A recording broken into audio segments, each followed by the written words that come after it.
మహేష్ బాబు వారసుడు గౌతమ్ సినీ ఎంట్రీ అదేంటో తెలియాలంటే ఈ వీడియో చూడాల్సిందే. సూపర్ స్టార్ మహేష్ బాబు వారసుడు గౌతమ్ ఘట్టమనేని వెండితెర అరంగేట్రం ఎప్పుడుంటుందా అని ఘట్టమనేని అభిమానులు ఎంతో ఆసక్తిగా ఎదురుచూస్తున్నారు.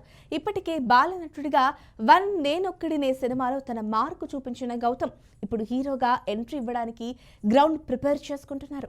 సూపర్ స్టార్ కృష్ణ గారి లెగసీని, మహేష్ బాబు స్టార్డమ్ ని ముందుకు తీసుకెళ్లే మూడో తరం వారసుడిగా గౌతమ్ ఎంట్రీపై ఇండస్ట్రీలో భారీ అంచనాలున్నాయి. ప్రస్తుతం గౌతమ్ సినిమాకు సంబంధించిన ట్రైనింగ్ విషయంలో చాలా సీరియస్గా ఉన్నారు.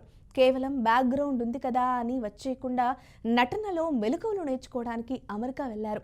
అక్కడ ప్రతిష్టాత్మకమైన న్యూయార్క్ ఫిల్మ్ అకాడమీలో యాక్టింగ్ కోర్స్ చేస్తున్నారు. ఇది పూర్తయి ఇండియాకి తిరిగి రాగానే హీరోగా పరిచయం కావడానికి రంగం సిద్ధమవుతోంది. అయితే ఇప్పుడు అసలు చర్చ ఏంటంటే గౌతమ్ను ఇండస్ట్రీకి పరిచయం చేసే ఆ లక్కీ ప్రొడ్యూసర్ ఎవరు అనే దానిపైన నడుస్తుంది. ఈ రేసులో ప్రధానంగా ఇద్దరు బడా నిర్మాతల పేర్లు గట్టిగా వినిపిస్తున్నాయి. వారిలో ఒకరు సీనియర్ నిర్మాత అశ్విని దత్ కాగా మరొకరు మహేష్ బాబుకు అత్యంత సన్నిహితుడైన అనిల్ సుంకర.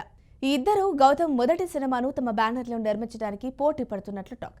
గౌతమ్ ఇంకా ట్రైనింగ్లో ఉండగానే ఇక్కడ టాలీవుడ్లో మాత్రం ఆయన డెబ్యూ కోసం నిర్మాతల మధ్య గట్టి పోటీ నెలకొంది. అశ్విని దత్ గారికి స్టార్ కిడ్స్ టు ఇండస్ట్రీకి పరిచయం చేసిన సెంటిమెంట్ చాలా బలంగా ఉంది. గతంలో మహేష్ బాబును రాజకుమారుడు సినిమాతో ఆయనే పరిచయం చేశారు. అలాగే రామ్ చరణ్ను చిరుత మూవీతో, అల్లు అర్జున్ను గంగోత్రి వంటి బ్లాక్ బస్టర్ సినిమాలతో ఇండస్ట్రీకి పరిచయం చేశారు. అయితే వీళ్ళు హీరోలుగా మొదటి సినిమాలు కూడా వైజయంతి మూవీస్ బ్యానర్లోనే వచ్చాయి. ఆ సెంటిమెంట్ ప్రకారం గౌతమ్ని కూడా ఆయనే లాంచ్ చేస్తే బాగుంటుందనే అభిప్రాయం ఉంది. మరోవైపు అనిల్ సుంకర కూడా ఈ ప్రాజెక్టు పట్ల అంతే ఆసక్తిగా ఉన్నారు. మహేష్ బాబుతో అనిల్ సుంకరకున్న అనుబంధం గురించి ప్రత్యేకంగా చెప్పాల్సిన పనిలేదు.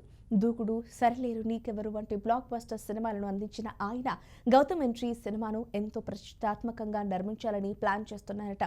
ఈ విషయంలో మహేష్ బాబు నిర్ణయం కీలకం కానుంది. ఫైనల్గా గౌతమ్ ఎప్పుడొస్తాడు అనే క్లారిటీ ట్రైనింగ్ పూర్తయ్యాకొస్తుంది. కానీ ఎవరు తీసుకొస్తారు అనే దానిపై మాత్రం ఆసక్తికరమైన చర్చ జరుగుతోంది. అంతేకాకుండా దర్శకుడు ఎవరు అనేది కూడా మరో పెద్ద టాస్క్. మంచి కంటెంట్ ఉన్న దర్శకుడి చేతిలోనే పెట్టాలని చూస్తున్నారు. ఇక నిర్మాతలలో సెంటిమెంట్ పరంగా అశ్విని దత్ వైపు ముగ్గుతారా, లేక సన్నిహిత్యం కొద్దీ అనిల్ సుంకరకు ఛాన్స్ ఇస్తారా అనేది వేచి చూడాలి. మరి మీరేమనుకుంటున్నారో కామెంట్ సెక్షన్లో మాకు తెలియజేయండి. ఈ వీడియో కనుక మీకు నచ్చినట్లయితే లైక్ చేయండి, షేర్ చేయండి, సబ్స్క్రైబ్ చేసుకోండి. మరిన్ని వీడియోల కోసం మీ ఛానల్ని ఫాలో అవ్వండి.